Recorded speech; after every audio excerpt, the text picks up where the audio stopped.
મિત્રો, આવતી તારીખ 5 જૂન 2026 ના રોજ એટલે કે વિશ્વ પર્યાવરણ દિવસના રોજ ગુજરાતના તમામ ગામડાઓમાં ગ્રામ સભાનું આયોજન થયેલું છે.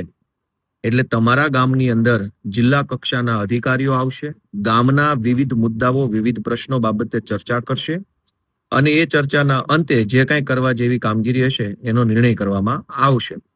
એટલે આખા ગુજરાતના તમામ ગામડાઓમાં 5 જૂન 2026 ના રોજ ગામમાં અલગ અલગ સમય, કોઈ ગામમાં 10 વાગે, કોઈ ગામમાં 12 વાગે, કોઈ ગામમાં 3 વાગે, એટલે સમય અલગ અલગ હશે, પણ ગ્રામ સભા કરવી ફરજિયાત છે. એટલે જે પણ જાગૃત નાગરિકો પોતપોતાના ગામનું સારું કરવા માટે થઈ ઉત્સુક હોય, વિકાસના કામોમાં જોડાવા માટે ઉત્સુક હોય, નાની મોટી સરકારી બાબતો જાણવા માટે જેને ધગશ હોય, એ બધા જ વ્યક્તિઓ 5 જૂન 5/6/2026 ના રોજ પોતાના ગામની ગ્રામ સભામાં ફરજિયાત હાજરી આપે.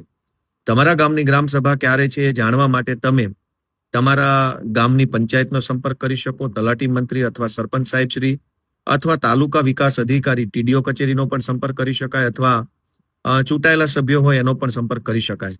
મારી બધા જ મિત્રોને ખાસ વિનંતી છે કે વિડીયો શેર કરીને ગુજરાતના કરોડો યુવાનો સુધી આ માહિતી પહોંચાડજો અને તમારા ગામની ગ્રામ સભાની અંદર ખાસ હાજરી આપજો. કેમ કે જો તમે જ તમારા ગામની સરકારી બાબતોમાં રસ નહીં લ્યો તો તમારા ગામનો વિકાસ ક્યારેય કોઈ બીજો બહારનો માણસ, સરકારી માણસો તો હંમેશા અલગ અલગ ગામડાના હોય, તલાટી મંત્રી હોય કે TDO હોય કે અન્ય સરકારી માણસો હોય, એનું વતન અલગ હોય, નોકરી અલગ જગ્યાએ હોય.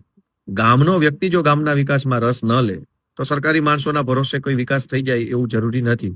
એટલે જે કોઈ પણ લોકો પોતાના ગામને સારી રીતે આગળ વધારવા ઈચ્છતા હોય તે લોકો 5 જૂન 2026 ના રોજ ગ્રામ સભા માટે ખાસ અત્યારથી તૈયાર થાય, ટાઈમ જાણી લે, કયા અધિકારી બહારથી આવવાના છે એની વિગત જાણી લેવી.